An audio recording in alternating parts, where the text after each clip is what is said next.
कहूँ आपण मानक मोर यूट्यूब चैनल को स्वागत। आज आम करने जाऊँ अंडा कषा। आसतु आप कौन सब सामग्री दरकार अंडा कषा कौन कौन सामग्री दरकार प्रथम आसन देखा। प्रथम होता 3टा आलू को बॉइल करके सिझेक रखी। तापर हूँ अंडा सिझा, तेल, गोटे टमाटो कटा होता, हलदी गुंड, लंका गुंड, कटा पियाज, अदा रसुण बटा, गरम मसला, जीरा गुंड, धनिया गुंड, आउ लवंग 3टा, गुजराती, पानी, लुण एगुड़ाक नहीं आम कौन करवा प्रस्तुत करवा अंडा आलू। बर्तमान जावा गैस को आम तरकारी केमती बनूची देखा। कड़े आम संपूर्ण गरम हो बर्तमान तेल टी डालवा।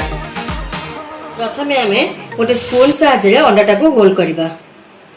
ये अंडाटा कहीं होल हुए ना आम जो तेल में पकेबा कौन चरचर जो साउंड हुए से साउंड आमको हम नहीं। यही भाव में प्रत्येक अंडा को आम होल करदे।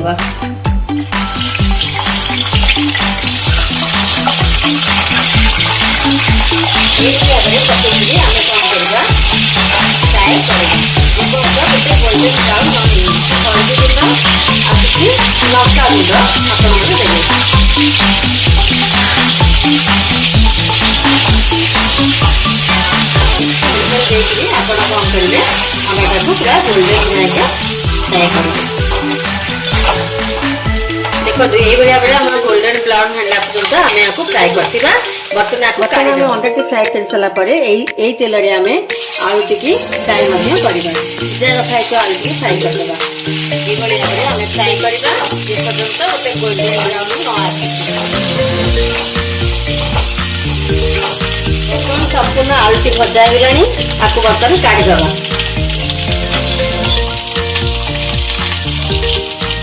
बर्तमान हमें गोटा मसला कौन करवा ये तेल में आड करदे।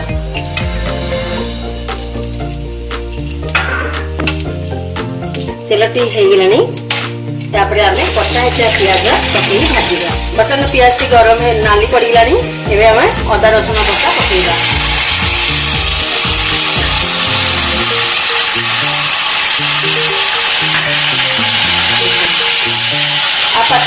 टमाटो कटा टमाटो आम आड करवा।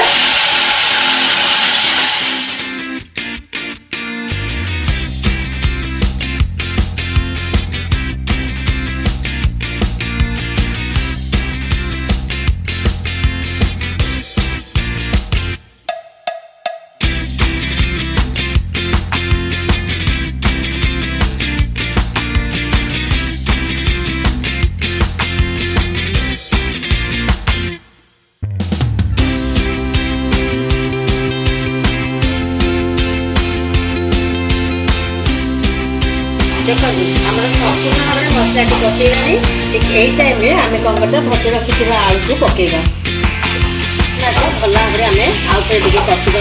यही टाइम में आम कौन करवा अंडा आम पकईदे आउ पानी आवश्यक अनुसार देवा।